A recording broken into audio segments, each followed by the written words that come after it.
Hello, here's a wee clip regarding a wee bit of history of the BA in David's Loan. Looking at these photographs here, I think you'll know where I am. This here is the old one-stop shop.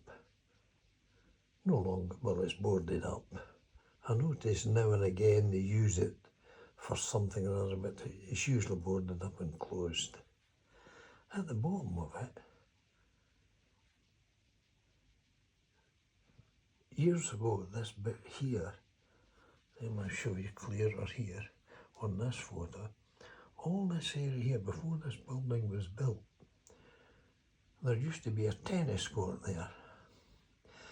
And behind that building, years ago, used to be another area. It was all fenced off, and it was for people to learn to be a cricketer. In other words, cricket, you know what I mean. The BA at that time had a lot of clubs going, so to speak, locally. It was all local men that participated in it. And to give you an idea, they had a tennis club, a cricket club, a golf club, and mainly they had a bowls club as well. That's at the back of me, where I'm taking these pictures. Well, what's left of it. But it was always mobbed, always mobbed. And once a year,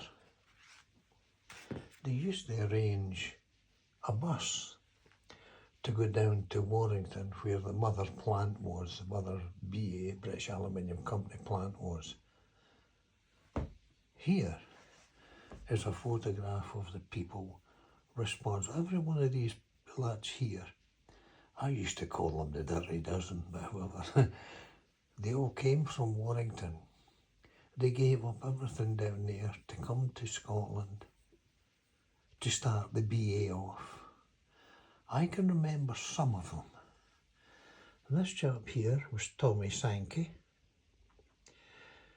This here was Mr. Barge. He stayed at the top of Cross Street, a couple of doors from me. This one here in the middle was my dad. Next to him was Bill Shaw. He stayed at the top of Cross Street as well, Cobblebury Crescent. And our next door neighbour was this chap, wee Jimmy Horton, well known in the area, a lovable chap. He lost his wife when she was young, but Jimmy was a great operatic singer, or so he thought. I think he'd been barred from every pub in Bainsford and Falkirk, because once he had a wee drink, he let it blare out, and you could hear him half a mile away. He had one of the high-pitched voices. Anyway, these people here arranged all these clubs. Well, they were responsible for them. They got local lads from the work to arrange various games and so on and so forth. But as I said, they arranged a bus trip to leave the BA club here in these grounds to go down to Warrington. Now that bus would go down there, and the participants of the various games, bowling, cricket, go, all that sort of thing, would stay there in a hotel, and they would participate in the various games, you know, for tennis, bowls, all that sort of stuff. But the bit was, the bus itself was usually full, but my dad, him here, he had an arrangement with him. He says, now if there's any empty seats, can you give me first call? Because I'd like to go down there and visit his mum and dad and all the relatives. So he got first chance. Normally there was 2 or 3 seats left. So for a number of years, my dad used to take me with him.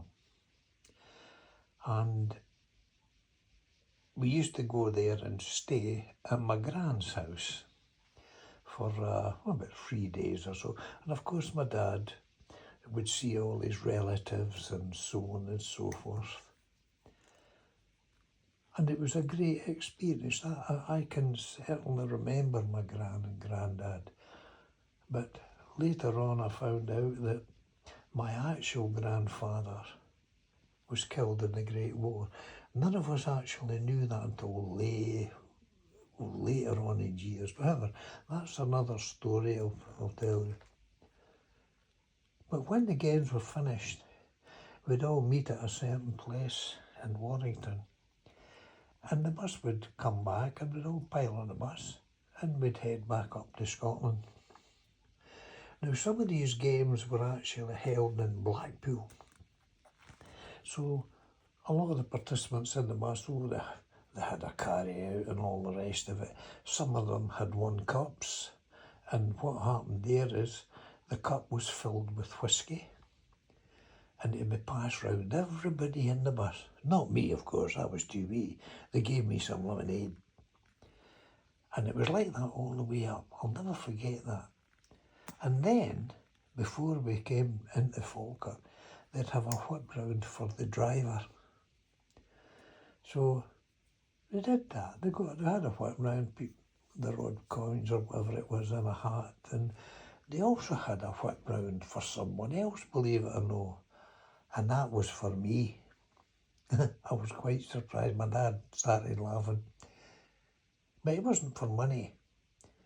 But as I say, some of them were playing these games in Blackpool, and a lot of them had Blackpool rock and all that sort of stuff.